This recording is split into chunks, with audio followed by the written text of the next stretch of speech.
Assalamualaikum warahmatullahi wabarakatuh. Alhamdulillah rabbil alamin. Wa bihi nasta'in.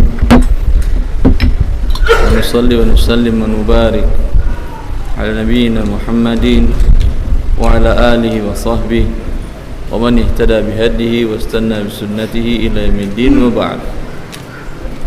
Ikhwani wa akhwati fillah, dalam menempuh kehidupan ini mencari rezeki Allah Subhanahu wa taala, karena ketidaktahuan kita akan syariat Allah dan ketentuan-ketentuan serta kaidah-kaidah yang Allah letakkan, Allah jelaskan dan dijelaskan juga oleh Rasulnya Muhammad sallallahu alaihi wasallam dalam mencari harta. Sering yang terjadi kita terjerembab, jatuh dan terjerumus ke dalam pencarian harta dengan cara yang diharamkan oleh Allah Azza wa Jalla.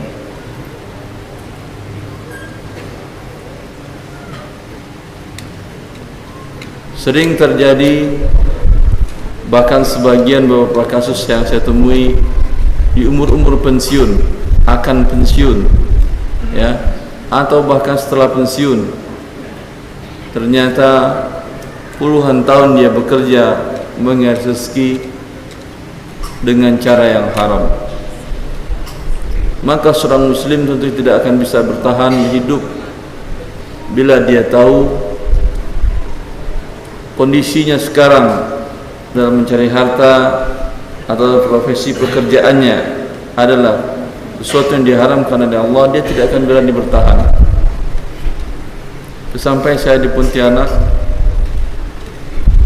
ada salah seorang ikhwan beritahukan, Ustaz, ini ada teman kita Ustaz. Kenapa beliau? Katanya semenjak mendengar ceramah-ceramah Ustaz di televisi dan di YouTube, 3 hari gak bisa tidur dia Ustaz. Terus carikan solusinya kalau gak bisa tidur. Bisa dengan obat penenang solusinya? Pasti tidak bisa. Solusinya adalah tinggalkan yang haram tersebut. Kebanyakan manusia takut dalam hal ini. Dia sudah berada di zona aman selama sekian tahun, sekian bulan, sekian tahun berada di zona aman. Kemudian sekarang mulai meninggalkannya dan mulai merintis dari nol. Ada yang berani? Ada. Itu orang-orang yang takut kepada azab Allah Azza wa Jalla dan orang-orang yang merasakan kondisi jiwanya begitu hancur dan dia ingin mencari cara cerdas untuk selamat dari hal ini. Cara cerdasnya cuma satu, berhenti. Enggak ada cara tikung sana tikung sini kemudian jadi halal, tidak. Berhenti dari yang haram, cari yang halal. Selesai urusannya sudah. Besok tidur dia itu. Enggak perlu minum pil. Kasus yang sama ketika saya di Semarang memberikan tabligh akbar juga dengan tema riba. Moderatornya, tapi bukan yang ini moderatornya, dia bercerita sebagai takdim, sebagai prolog. Dia mengatakan, ini kasus pembahasan yang saya pernah alami sendiri selama lebih 20 tahun. Saya bekerja di salah satu bank BUMN di Jakarta dan tinggal di Semarang. Level saya sudah sangat tinggi. Tetapi satu yang tak pernah saya tahu menahu, yang mungkin dengan itu Allah menegur saya, setiap saya mau pergi ke kantor pasti kepala saya merasa sakit dan saya harus minum Panadol. Artinya lebih dari 20 tahun saya telah minum Panadol untuk menghilangkan rasa sakit kepala. Kemudian alhamdulillah ada yang menasihati, jangan-jangan karena profesi kamu di bidang riba ini sakit kepalamu terasa. Dia sudah berobat ratusan juta, tak satu pun dokter yang mampu mengobatinya. Kemudian dia coba ikuti nasihat temannya tersebut. Jangan-jangan iya gara-gara karena saya bekerja di lembaga riba. Dia ajukan resign dan dia pun berhenti dari posisi yang nyaman dan zona yang aman itu. Lebih dari 20 juta gaji per bulannya.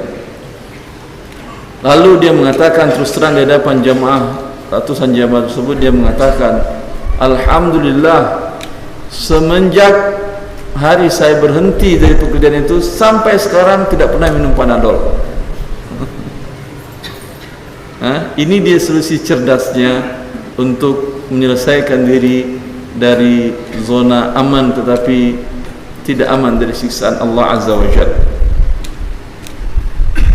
Karena Allah telah menyatakan dalam Al-Quran, alladzina ya'kuluna riba la yaqumuna illa kama yaqumu alladhi yatakhabbathu asyaitanu minal mas.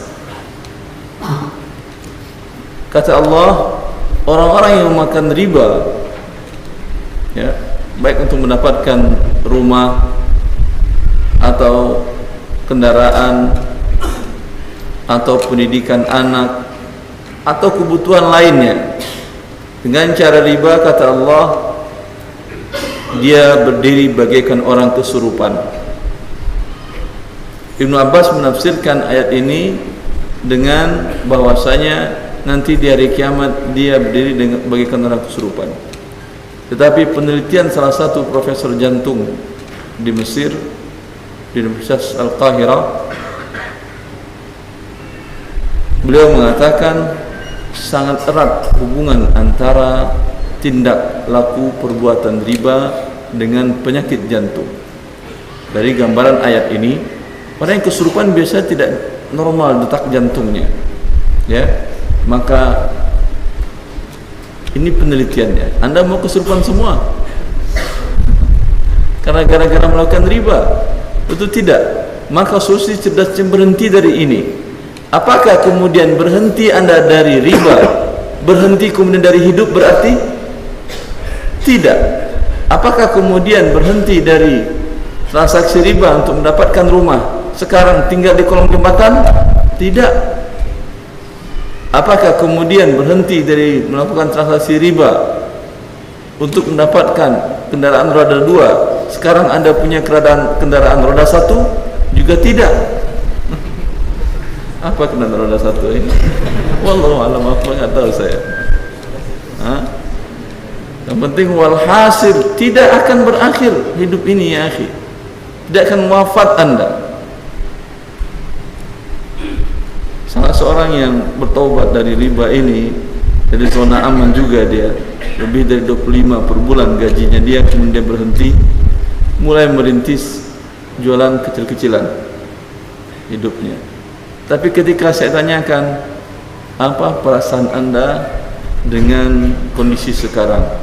Kata dia, memang dari segi finansial Ustaz, kita mesti bersabar. Tapi ada satu sisi dari ruang hati saya dan keluarga dan anak-anak yang tidak bisa dibeli dengan uang. Yang ini yang saya rasakan. Oleh karena itu saya tanyakan, menyesalkah Anda resign dari posisi puncak di sebuah karir di sebuah bank riba, hidup dengan apa adanya sekarang dengan mencari rezeki Allah, mulai bisnis dari awal, dagangan kecil-kecilan?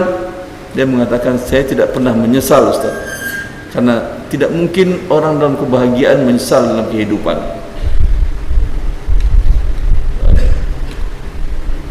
Orang yang menyesal adalah orang yang tidak pernah bertobat dalam hal ini.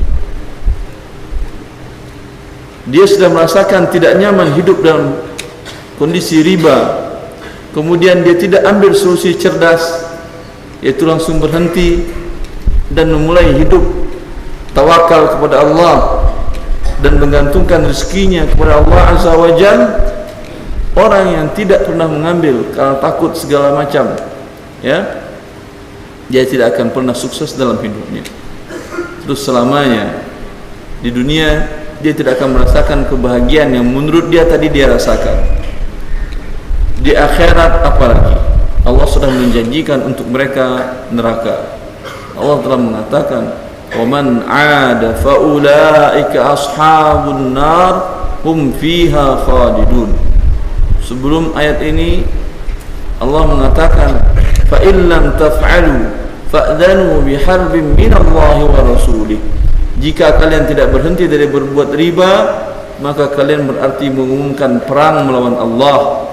Ibn Abbas menafsirkan ayat ini, setiap pelaku riba nanti di akhirat Allah berikan pedang. Nih, fulan, pedang, ambil.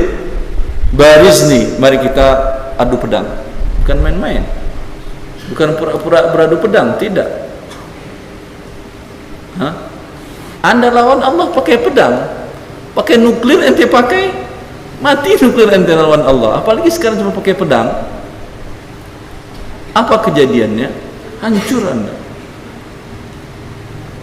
Kalaulah Allah Subhanahu wa taala mengutus saja kepada manusia mengaku dirinya gagah dan kuat dan memiliki tentara-tentara yang terkuat di masanya dan sampai sekarang menggunakan kendaraan gajah, Abraha dihancurkan oleh Allah Subhanahu wa taala dengan burung yang dikirim Allah, cuman burung ababil yang dikirim oleh Allah Subhanahu wa taala, hancur dia. Apalagi Anda dengan peralatan perang yang tidak ada, tidak punya kendaraan gajah, juga tidak segagah Abraha, sekarang mau melawan Allah Subhanahu wa taala, berperang seperti yang Allah sendiri yang nantang. Fa illam taf'alu fa'dhanu biharbin minallahi wa rasulih. Jika kalian tidak berhenti dari berbuat riba, ambil solusi cerdas tadi, maka berarti kalian telah melakukan perang melawan Allah dan Rasulnya. Dan dalam ayat yang lain selanjutnya Allah mengatakan, wa man 'ada faman ja'ahu mau'izatun min rabbih fantaha falahu ma salafa amruhu ila Allah wa man 'ada fa ulaika ashabun nar hum fiha khalidun. Kata Allah Subhanahu wa taala, dia dulu tidak tahu bahwa perbuatannya ini adalah perbuatan riba. Kemudian datang peringatan Allah, sekarang alhamdulillah tahu. Ada bukunya, ada ceramahnya, yakin dia sudah Allah melakukan riba. Solusi cerdas yang harus diambil, kata Allah, fantaha, berhenti di saat itu juga. Tidak ada jeda waktu. Atur dulu pensiun, selesaikan dulu kasus ini, kasus itu, tidak. Ada salah seorang jemaah yang bertanya, Ustaz, saya ingin taubat dari riba karena memang betul seperti yang Ustaz katakan, tidak nyaman hidup dengan riba itu. Tapi saya mau atur dulu Ustaz, masa depan saya dan anak-anak saya. Baik. Kalau besok Anda sebelum aturan selesai Anda mati, apa yang terjadi? Sudah bertobat? Ya belum. Kemana Anda tempatnya? Allah sudah janjikan neraka. Tapi kalau langsung berhenti, resign, ajukan surat pemberhentian. Dan subhanallah, kemarin saya di Makassar, ikhwan di sana bilang, Ustaz, alhamdulillah ada keluhan dari beberapa lembaga keuangan riba, ada bank BUMN yang mengeluhkan banyak karyawannya yang resign di Makassar. Alhamdulillah. Karena manusia memang harusnya begini, tidak nyaman dia hidup. Saya diminta di salah satu kantor pusat bank asing di Jakarta untuk memberikan ceramah tentang riba. Saya sampaikan riba bahwa pekerjaan ini pekerjaan yang haram, melawan Allah dan Rasulnya, berperang melawan mereka. Dalam belum selesai lagi seminar tersebut, beberapa karyawan tunjuk tangan. Di situ ada vice presidennya, Pak, saya resign. Satu lagi berdiri, Pak, saya resign. Pak, saya resign. Lalu kata VP-nya, vice presidennya, dia bilang, saya juga tahu, saya mau bareng kalian ikut resign juga. Berapa bulan setelah itu, saya bertemu dengan VP ini, vice president ini, dia bilang, alhamdulillah Ustaz, saya sekarang sudah resign dan mulai hidup apa adanya. Ya. Karena memang tidak nyaman. Tidak akan nyaman dan tidak akan tenang dalam maksiat kepada Allah Azza wa Jal yang Allah sediakan siksaannya yang berat seperti itu. Maka solusi cerdasnya hanya satu, fantaha, langsung berhenti saat itu juga, jangan tunda-tunda. Tetapi apakah dengan Anda berhenti kemudian selesai urusan? Belum, Anda kan masih hidup. Kalau langsung meninggal, alhamdulillah, semoga terima Allah, masuk ke dalam surga. Seperti kisah seseorang yang membunuh 100 orang, kemudian dia bertobat dan langsung meninggal, langsung masuk surga, kan ya? Kalau seperti itu kisah Anda, alhamdulillah. Kalau tidak, berarti masih ada permasalahan dan problematika yang Anda hadapi ke depan. Bukan berarti dengan bertobat Anda menjadi tenang dan nyaman 100% langsung, tidak. Di awalnya akan ada godaan-godaan dari kiri, kanan, atas, bawah, samping dan belakang, depan dan belakang. Mungkin dari keluarga, mungkin dari orang tua, mungkin dari anak istri. Tuh gara-gara sok alim, dengarin aja tuh kajian Syekh Arwandi. Sekarang resign. Sekarang berarti rasa susah hidup.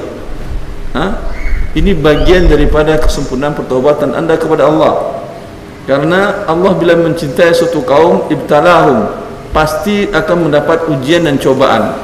Bukan berarti ketika Anda melakukan perbuatan dicintakan oleh Allah kemudian bebas dari cobaan, pasti tidak.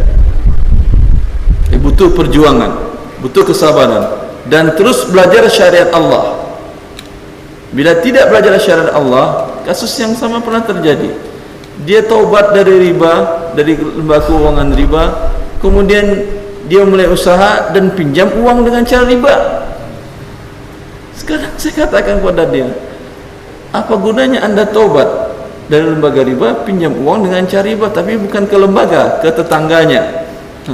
Sama aja, mau pinjam uang dengan cara riba ke tetangga atau ke lembaga, sama-sama riba. Maka pelajari syariat Allah Subhanahu wa taala.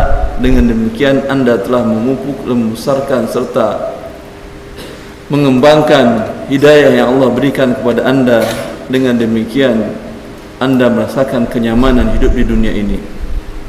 Alladzina amanu wa lam yalbisu imanahum bidzulm ulaika lahumul amn wa hum muhtadun.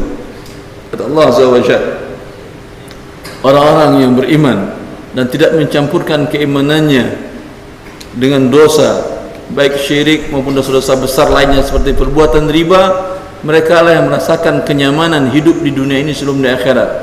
Dan mereka selama di dunia selalu dibimbing dan diberikan petunjuk oleh Allah Azza wa Jalla untuk selalu taat kepadanya. Cukup prolognya, saya kira berlebih ya.